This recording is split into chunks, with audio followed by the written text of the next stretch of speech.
السلام علیکم ورحمۃ اللہ وبرکاتہ۔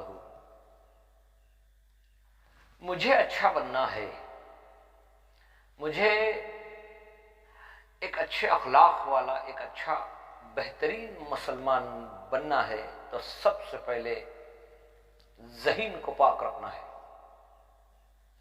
میری ہر دعا قبول ہو، میری ہر عبادت قبول ہو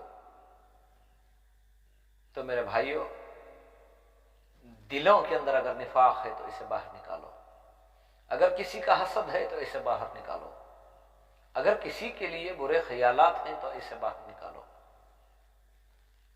کپڑا پاک ہو جاتا ہے پانی اور صابن سے، دلوں کو پاک کرنا ہے تو رات کی تنہائی میں توبہ اور استغفار کرو، اپنے دل کو چھانو، اپنے ذہن کو چھانو، دیکھو کہ کہیں کسی کی برائی تو نہیں ہے، دیکھو کہیں کسی کا حسد یا نفاق تو نہیں ہے۔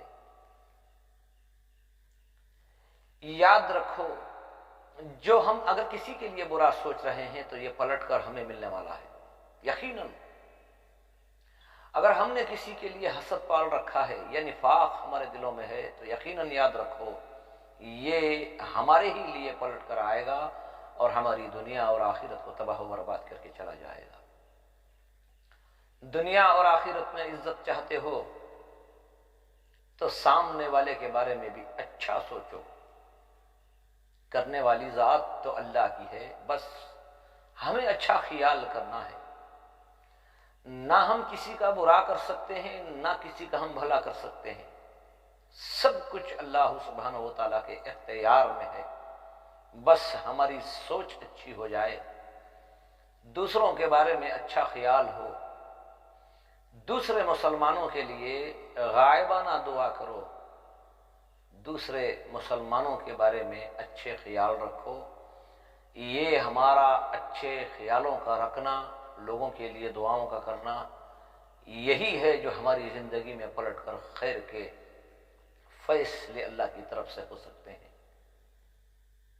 کیا ہے، کیا جی رہے ہیں، کیا جینا ہے؟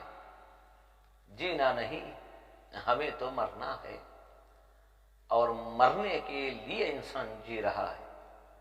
ہماری حقیقی جو زندگی ہے وہ مرنے کے بعد شروع ہونے والی ہے، اور اس زندگی میں کامیاب ہونا چاہتے ہو، آخرت کے لیے ایک ساز و سامان تیار کرنا ہے تو میرے بھائیوں، ذہن کو پاک رکھو، دل کو پاک رکھو۔ جب ذہن اور دل دونوں چیزیں پاک ہو جائیں گی تو انشاءاللہ ہماری زبان بھی پاک ہو جائے گی، اور ہر ہماری زبان سے نکلنے والا جملہ وہ سامنے والوں کو بھی خوش کر سکتا ہے اور اللہ سبحانہ و تعالیٰ کو بھی راضی کر سکتا ہے۔ بس یہ چند باتیں تھیں جو آپ کے سامنے کہی ہیں۔ ہر انسان کو چاہیے کہ وہ اپنے اندر، اپنے دل و دماغ میں ٹٹول کر دیکھیں کہ کہیں کسی کا حسد، کہیں کسی کی برائی نہیں ہے۔ راتوں کی تنہائی میں اللہ کی بارگاہ میں توبہ اور استغفار کرو، دعائیں کرو، انشاءاللہ اللہ سبحانہ و تعالیٰ اپنے فضل و کرم سے ہماری دنیا بھی، ہماری آخرت بھی کامیاب کر دے۔